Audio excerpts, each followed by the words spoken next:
It's a predicament we've seen before in movies like My Cousin Vinny. Women pushing their more reluctant male partners to have kids. My biological clock is ticking like this. But for many couples these days, it's the man coming down with that case of baby fever. I want a little April. I know, I just can't wrap my head around it. It's a gender role reversal we're seeing more and more. Women on the fence about having children, while their male partners are ready for parenthood. I think women are thinking more than ever, do I want to have children? And it's not about, okay, I have to have children. It's, do I want to have children now? According to a 2013 poll, 8 out of 10 fathers said they'd always wanted to have children, more than the number of mothers who felt the same. New York Magazine examining this growing trend in a new article, interviewing multiple women who were unsure or ambivalent towards having children.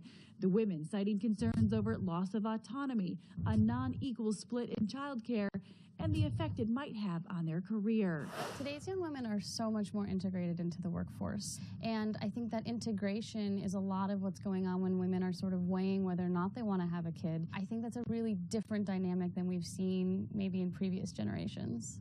It's a question the article's author, 30-year-old Bryce Covert, married for 6 months, even grappled with herself. My husband does want kids, and, you know, for a while I was not sure. I really, truly felt ambivalent. I'm not going to have a kid now. I still don't feel quite ready. A parenting dilemma for a new generation of couples. For Good Morning America, Paula Ferris, ABC News, New York. Thanks to Paul for that. Joining us now, Dr. Joseph Salona, psychologist, expert for A&E's Married at First expert, Andrea Syrtash. Welcome to both of you. And I got to say, I was surprised by this, Dr. Salona. Does this mean that men have a biological clock?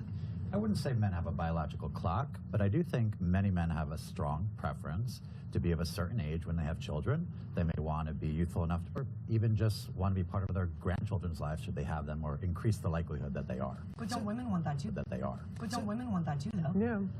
Absolutely. But for men, I think they're used to having a lot more choice around that question, and it's becoming a lot more relevant.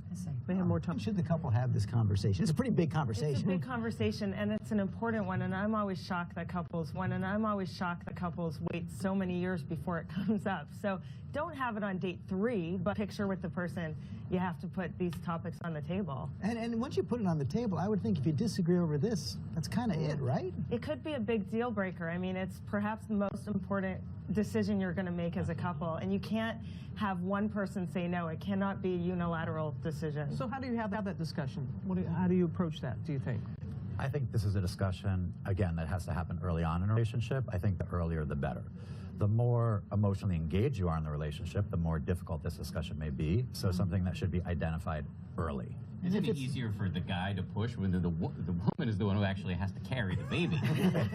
The woman's pushing. Well said. Yeah, well said, I mean, yeah. it's, you know. This comes up in the conversation.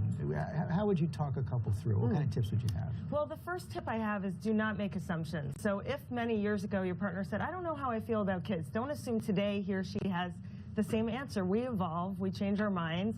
So keep the conversation open, hear your partner's perspective. Don't go on with, don't go into a fight with boxing gloves and say, we're not going to find a resolution. You'd be surprised. I think it's also important to be very honest and get clarity around your needs and values around children and parenting, roles and responsibilities in parenting. That's one of the most important factors that causes dissension and contention. Identifying those roles, because those roles are changing. And you really do. Talk it all through. You've got to be unified. Thank you both very much.